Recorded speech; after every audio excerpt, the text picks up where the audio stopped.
మళ్లీ మొదటికే బుద్ధి మార్చుకొని పాకిస్తాన్ భారత్ ధ్వంసం చేసిన ఉగ్ర శిబిరాలను తిరిగి నిర్మిస్తున్న దాయాది ఇంటెలిజెన్స్ రిపోర్ట్ లో వెల్లడి. నమస్తే, ఆంధ్రప్రభకి స్వాగతం. నేను ప్రియా కౌశిక్.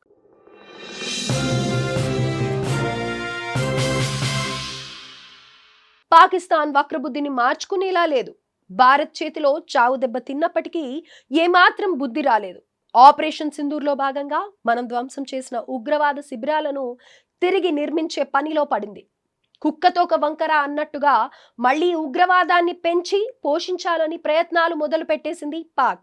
ఇంతకీ పాకిస్తాన్ మళ్లీ ఏం కుటీల ప్రయత్నాలు చేస్తుంది? Let's watch this story. Pak ఆక్రమిత కాశ్మీర్ అలాగే సరిహద్దు ప్రాంతాల్లో భారత్ ధ్వంసం చేసిన ఉగ్రవాద శిబిరాలను తిరిగి నిర్మిస్తోందని నిఘా వర్గాలు తెలిపాయి. ఇందుకోసం పాక్ ప్రభుత్వం సైన్యంతో పాటు దాని నిఘా సంస్థ ఐఎస్ఐ కలిసి ఈ ఉగ్రవాద స్థావరాలను పునర్నిర్మించడానికి పెద్ద ఎత్తున నిధులు సమకూర్చడంతో పాటు పూర్తి సహకారం అందిస్తున్నాయని తెలుస్తోంది. జమ్మూ కాశ్మీర్లోని పహల్గాంలో అమాయక పర్యాటకుల ప్రాణాలను బలిగొంటూ ఉగ్రవాదులు చేసిన దుశ్చర్యకు భారత్ గట్టి సమాధానం ఇచ్చింది. ఆ ఘటనకు ప్రతీకారంగా అంటే మే 7న భారత్ ఆపరేషన్ సింధూర్ చేపట్టింది.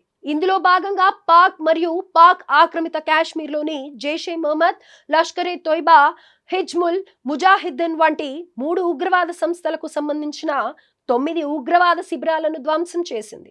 వీటిలో ఉగ్రవాద కార్యకలాపాలకు ప్రధాన కేంద్రమైన బహావాల్పూర్లోని జైషే మహమ్మద్ ప్రధాన కార్యాలయం కూడా ఉంది.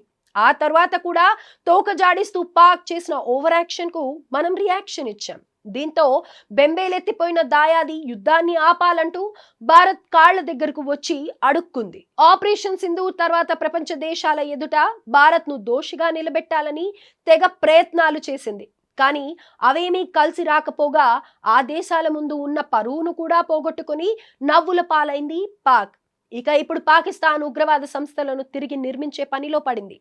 ఐఎస్ఐ సహకారంతో ఎల్ఓసి దగ్గర ఉన్నటువంటి దట్టమైన అటవీ ప్రాంతంలో చిన్న అత్యాధునిక అంటే రాడర్ శాటిలైట్ నిఘా థర్మల్ ఇమేజర్లను ఎదుర్కొనే సాంకేతికతతో రెడీ చేస్తోందట. ఈ కేంద్రాలు భారత్ నిఘా వర్గాలకు చిక్కకుండా అలాగే భారత్ దాడులను తప్పించుకునేలాగా రూపొందించబడ్డాయని నిఘా వర్గాలు చెబుతున్నాయి. పుట్వాల్, టైపు post, Luni, Jamila post, Chaprar, Umran Wali, forward, Kahuta, Chhota Chak అలాగే జంగ్లోర్ వంటి ప్రాంతాల్లో పాక్ ఈ ఉగ్ర శిబిరాలను నిర్మిస్తుందని సమాచారం. అలాగే పాక్ ఆక్రమిత కాశ్మీర్లోనూ షర్ది, కెల్, అద్ముకం, జూరా, లిపా వ్యాలీ, దుద్నుయాల్, పచిబన్ చమన్, నయాలి, జంకోట్, నికైల్ చౌకౌటి వంటి మొత్తం 13 లాంచ్ ప్యాడ్లను కూడా తిరిగి డెవలప్ చేస్తోంది పాకిస్తాన్. ఆపరేషన్ సింధూర్లో నాశనమైన అంతర్జాతీయ సరిహద్దు వద్ద 4 లాంచ్ ప్యాడ్లు అంటే మస్రూర్, బడాబాయ్, లూని, చప్రార్తో పాటు షకర్గఢ్లోని డ్రోన్ సెంటర్ను కూడా తిరిగి నిర్మించే పనిలో పడింది. ఇప్పటి వరకు పెద్ద శిబిరాలుగా ఉన్న వీటిని చిన్న చిన్న కేంద్రాలుగా విభజించి దాడుల సమయంలో నష్టాన్ని తగ్గించేలా రచించిన వ్యూహాలను అమలు చేస్తోంది. ఇక ఈ చిన్న శిబిరాలను పర్యవేక్షించడానికి ప్రత్యేకంగా శిక్షణ పొందిన పాక్ సైన్యం సిబ్బంది ఉండనుంది. ఇవి కూడా తక్కువ ఫ్రీక్వెన్సీ రాడర్ సిస్టమ్స్, థర్మల్ సెన్సర్లు అలాగే యాంటీ డ్రోన్ టెక్నాలజీతో రెడీ అవుతున్నాయి. ఇటీవల బహావల్పూర్లో జరిగిన పాక్ ఉన్నత స్థాయి సమావేశం నిర్వహించినట్లు భారత నిఘా సంస్థలు గుర్తించాయి.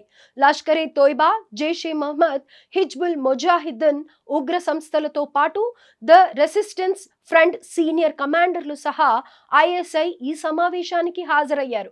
ఇక ఇందులో ప్రధానంగా ధ్వంసమైన ఉగ్రవాద స్థావరాలను పునర్నిర్మించడానికి ఐఎస్ఐ పెద్ద ఎత్తున నిధులు, మానవ వనరులను అందించాలని నిర్ణయించినట్లు సమాచారం. దీన్ని బట్టి పాకిస్తాన్ బుద్ధి ఏమాత్రం మారలేదన్నది నిజం. ఎప్పటి తరహాలోనే భారత్పై ఉగ్రవాద కార్యకలాపాలను సాగించేందుకు ప్రయత్నిస్తోంది. ఇందులో భాగంగానే కొత్త ఉగ్ర శిబిరాలను, లాంచ్ ప్యాడ్లను ఏర్పాటు చేస్తుంది. అయితే పాక్ ఎన్ని ప్రయత్నాలు చేసినప్పటికీ భారత్ చావు దెబ్బ కొడుతూనే ఉంటుంది. ఇప్పటికే ఇంకోసారి ఉగ్రదాడి వంటి ఘటనలకు పాల్పడితే పరిణామాలు ఏ విధంగా ఉంటాయన్నది ఎవరూ ఊహించలేరని భారత్ స్పష్టం చేసిన సంగతి తెలిసిందే. అంతేకాదు ఆపరేషన్ సింధూర్కు చిన్న బ్రేక్ మాత్రమే ఇచ్చామని చెప్పింది. సో దీన్ని బట్టి పాక్ ఎలాంటి కుటీల ప్రయత్నం చేసినా భారత్ మళ్ళీ తన విశ్వరూపాన్ని చూపించడం ఖాయం. అప్పుడు పాక్ పరిస్థితి ఏంటన్నది ఊహకు కూడా అందదు.